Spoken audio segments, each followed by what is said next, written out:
Yesterday was Google I/O, the annual developer conference where Google desperately tries to catch up to its artificial rival, OpenAI.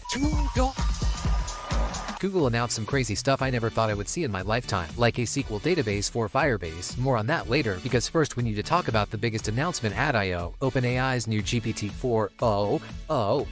You see, OpenAI hype lord Sam Altman yet again wrapped up Sundar in a wet blanket by releasing GPT-4o just hours before Google I/O, which is a total coincidence and definitely not designed to troll Google. In today's video, we'll break down this artificial beef, but more importantly, look at all kinds of crazy new technology released in just the last 48 hours. Today, OpenAI had a surprise spring update where they unveiled their new flagship model, GPT-4 Omni. You've got me on the edge of my, well, I don't really have a seat, but you get the idea. What's the big news? Yeah, we've got a new model which is faster and cheaper than GPT-4 Turbo and combines text, vision, and audio into a single model. What was most impressive, though, was its human-like conversational abilities.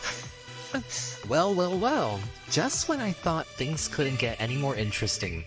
Talking to another AI that can see the world? By default, it uses a California Valley Girl accent set to maximum cringe, but the tone of the voice can vary from dramatic to sarcastic to super chill for bedtime stories. Bedtime story about robots and love? I got you covered! This technology will be a huge leap forward for your AI girlfriend, and you can use the GPT-4o model today, but the conversational part of it is still not available to the public. That's disappointing, but what you also need to know is that OpenAI is in talks to put their technology on the iPhone, but Google also wants to get its flagship model on the iPhone as well. The talks are ongoing to also get Gemini on the iPhone, so these companies are competing to create a model that's smart, but also fast and cheap enough to run on mobile in order to get that massive bag from Apple. Yesterday at I/O, Google demoed something called Project Astra, which feels similar to 4 Omni. Do you remember where you saw my glasses?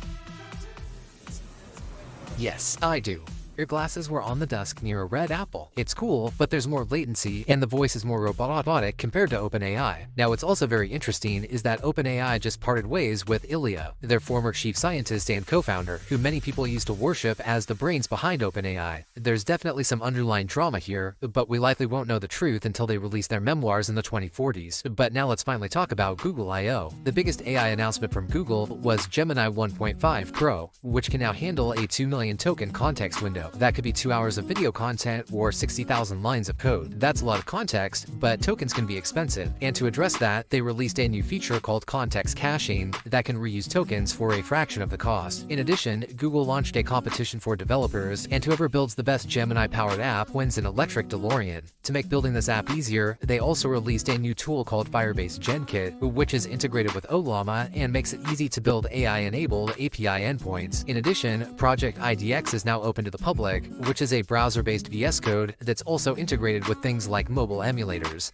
By far the most exciting thing for me, though, is a new tool called Firebase Data Connect, which officially brings Postgres into Firebase. This has been the #1 most requested feature for years. How do I use Firebase? What's SQL? And its absence has led to startups like Supabase, which is branded as a Firebase alternative. But now in 2024, the turns have tabled. Firebase is now the Supabase alternative. I'm a big fan of both Supabase and Firebase, and if you want to learn these technologies, check out my hardware like Trillium TPUs and Axion, its new ARM-based CPUs for data centers. And finally, Google also announced Veo, a generative video model to compete with OpenAI Sora. It's extremely impressive compared to where we were just a year ago, but yet again, it just feels one step behind OpenAI. We just looked at all kinds of crazy new game-changing technology, but at this point, I'm feeling a little disappointed with our progress towards the singularity. It's been over a year since GPT-4, and unfortunately, I still have a job. 4 Omni, Claude, and Gemini 1.5 all seem to be pretty maxed out on how far they can get with these benchmarks. Making models faster and cheaper is great, but if they're not becoming more intelligent, then the singularity is nowhere in sight. They've already absorbed almost all the information humans have created, so unless there's a major breakthrough that makes AI actually intelligent and able to learn independently, it sure looks like we're standing on the edge of a plateau, and the only place to go is the trough of disillusionment. AI actually intelligent and able to learn independently, it sure looks like we're standing on the edge of a plateau, and the only place to go is the trough of disillusionment. This has been the Code Report. Thanks for watching, and I will see you in the next one.